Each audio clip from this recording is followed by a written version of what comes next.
The morning had started like any other for Daniel Hartman, CEO of Hartman Enterprises, a multi-billion-dollar software company that ran like clockwork but felt cold as steel. His schedule was packed, his meetings rigid, and his world, mechanical. Since his wife passed away 3 years ago, Daniel had become a man of routine. He hadn't smiled in months. Not genuinely. Not until she walked in. It was 8:29 a.m. His assistant Lisa buzzed in nervously. "Sir, you might want to see this. There's a little girl here asking to meet you. Says it's about the position her mother applied for." "What?" Daniel raised an eyebrow, barely looking up from his tablet. "Tell her HR handles that." "I tried, sir," Lisa whispered, "but she's already in the lobby. She says her mom is too sick to come, so she came instead." Daniel sighed. He didn't have time for this. But something tugged at him, a string he hadn't felt pulled in years. Maybe it was the memory of his own daughter, who would have been about that girl's age now. Maybe it was the way Lisa's voice trembled. Or maybe, fate had plans of its own. "Send her in," he muttered, straightening his tie and setting the tablet aside. The door creaked open, and there she was, 6 years old. A wild tangle of dark hair framed her face. Her clothes didn't match, her coat was too big, and her boots made clunky noises with every step. But her eyes, they were fierce, brave, and scared all at once. "Good morning, Mr. Boss," she said, walking up to his towering desk. "I'm Amara. My mom, she was gonna come for the job interview, but she got real sick this morning. She said it was important, so I came instead." Daniel blinked. He didn't know whether to chuckle or be alarmed. "You came, instead?" "Yes, sir," Amara nodded solemnly. "I brought her resume. It's crinkly because it rained, but the words are still good." She reached into her pink plastic backpack and pulled out a water-stained resume, folded into quarters. Then, as if it were a treasure, she placed it on the polished mahogany desk. He looked down. The name was Emma Collins. Emma Collins, he remembered that name. A former systems analyst who had applied for a customer support role just last week. Her resume hadn't stood out much, until now. Daniel leaned back in his chair. "Where's your mom now?" "She's in bed," Amara whispered. "We don't have a car, and the buses stopped near our street. She said if she missed this interview, she might never get another one. So I came. Please don't be mad." "Mad?" Daniel's chest tightened. No one had ever spoken to him like this. Not in years. Not with such honesty. "Do you know what job your mom was applying for?" he asked gently. Amara nodded. "Something with computers. She always says she loves solving puzzles. Like me, I'm really good at puzzles. I can do 100-piece one by myself." Daniel chuckled softly, despite himself. The girl's confidence was charming, disarming even. "And what would you like me to do, Amara?" She tilted her head. "I don't know. Maybe. Give her a chance. She's really smart, and she never gives up. Even when she's coughing or her eyes look sad." Daniel felt a lump form in his throat. It had been years since anyone stepped into his office without fear. Since anyone reminded him of what humanity looked like. "Do you go to school, Amara?" "I do, but today's Saturday," she said, puffing her chest. "And I had to be brave. Like my mommy always tells me." He stood slowly, walked around the desk, and knelt beside her. "You've already done something braver than most grown-ups I know." Her face lit up, and for a second, Daniel saw the flicker of hope, pure, raw, and life-changing. "I'll tell you what," he said. "How about I come meet your mom myself?" Amara's eyes widened. "Really? You'd come to our house?" "If she's too sick to come to me," he smiled gently, "then I'll go to her." That same afternoon, Daniel canceled all his appointments. His driver took him to a small apartment on the east side of town. It was run down, but clean. The moment Emma Collins opened the door, pale, exhausted, confused, Daniel introduced himself. She nearly collapsed in shock. You're the CEO," she stammered, clutching the doorframe. He nodded. "And your daughter made a very strong case for you today." Tears welled in Emma's eyes. "She went all the way to your office." "Yes, and I've never seen anyone so brave." The two sat in her tiny kitchen. Daniel asked her questions, reviewed her real-time system on the laptop, and within 20 minutes, he offered her a probationary job in the company's systems improvement division. "You're giving me a chance?" Emma whispered. "No," Daniel smiled. "Your daughter gave you this chance. I'm just smart enough not to miss it."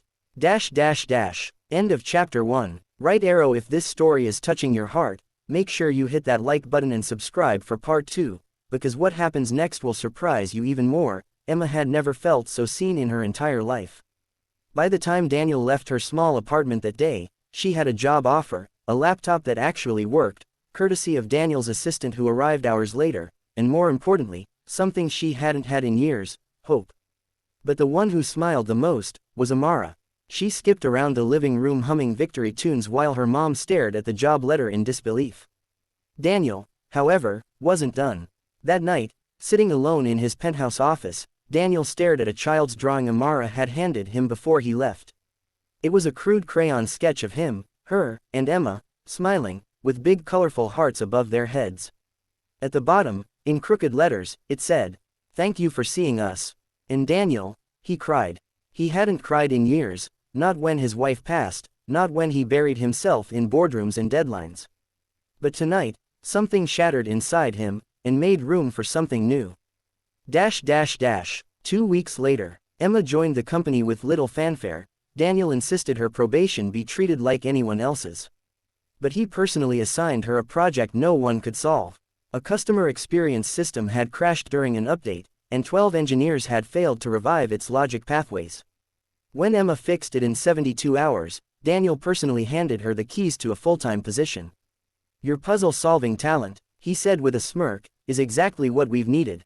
She blushed. "It's my therapy. I always believed problems are just puzzles that don't know they've been solved yet." He laughed. And it felt good. Amara, meanwhile, had become somewhat of a tiny celebrity. Lisa, Daniel's assistant, brought her coloring books and snacks when Emma had to drop by the office for meetings. On one occasion, Daniel cleared out his entire boardroom so Amara could build a 200-piece jigsaw puzzle she brought in her backpack. The janitors watched with smiles. Executives paused their rushed steps. Even hardened managers who rarely said hello now greeted her with fist bumps and warm waves. "She's like sunshine," one of the HR reps told Daniel. "You never see it coming, and suddenly, you're warm again." The big presentation. It wasn't long before Emma's work caught the attention of the board. A major software rollout was coming up, and Daniel stunned everyone by inviting Emma, yes, the same Emma who once couldn't afford a ride to an interview, to co-present with him. "You want me to be part of the pitch?" she asked, shaking her head.